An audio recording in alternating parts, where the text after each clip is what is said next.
The C-SPAN networks bring you long-form public affairs programming from the nation's capital and are a public service of your television provider. C-SPAN, created by cable. I want to ask you about one last question in this topic.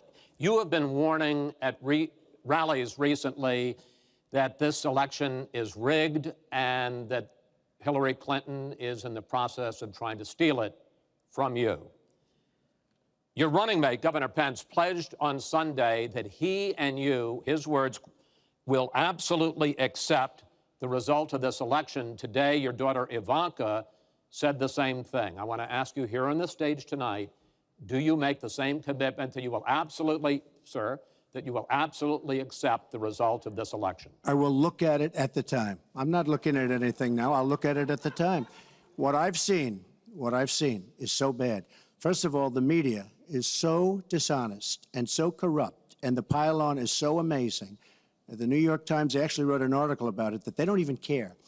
It's so dishonest, and they've poisoned the minds of the voters. But unfortunately for them, I think the voters are seeing through it. I think they're going to see through it. We'll find out on November 8th, but I think they're going to see through it. But, sir, if you look, excuse me, Chris, if you look at your voter rolls, you will see millions of people that are registered to vote. Millions. This isn't coming from me. This is coming from Pew Report and other places. Millions of people that are registered to vote that shouldn't be registered to vote. So let me just give you one other thing. So I talk about the corrupt media. I talk about the millions of people. Tell you one other thing. She shouldn't be allowed to run.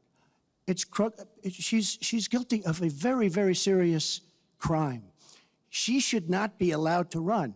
And just in that respect, I say it's rigged, because she should never have been allowed to run for the presidency based on what she did with emails and so many other things. But, sir, there is a tradition in this country. In fact, one of the prides of this country is the peaceful transition of power, and that no matter how hard fought a campaign is, that at the end of the campaign, that the loser concedes to the winner. Not saying that you're necessarily going to be the loser or the winner, but that the loser concedes to the winner and that the country comes together in part for the good of the country.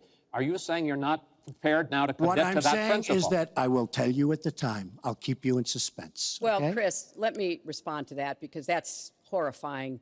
You know, every time Donald thinks things are not going in his direction, he claims whatever it is rigged against him.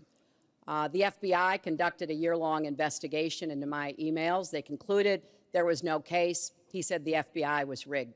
He lost the Iowa caucus. He lost the Wisconsin primary. He said the Republican primary was rigged against him. Then Trump University gets sued for fraud and racketeering. He claims the court system and the federal judge is rigged against him. There was even a time when he didn't get an Emmy for his TV program 3 years in a row, and he started tweeting that the Emmys were rigged against him. Should have gotten it. This is a mindset. This is how Donald thinks.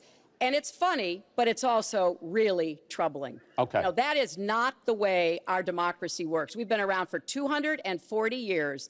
We've had free and fair elections. We've accepted the outcomes when we may not have liked them.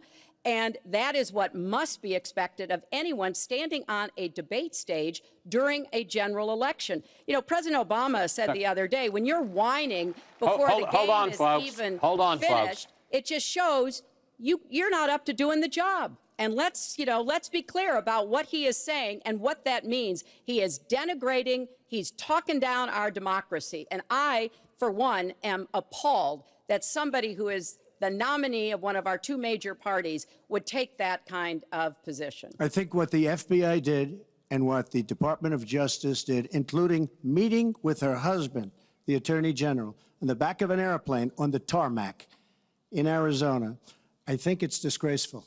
I think it's a disgrace. All right. I think we've never had a situation so bad. Hold on, in this folks. country. This doesn't do any good for anyone. Let's please continue the debate, and let's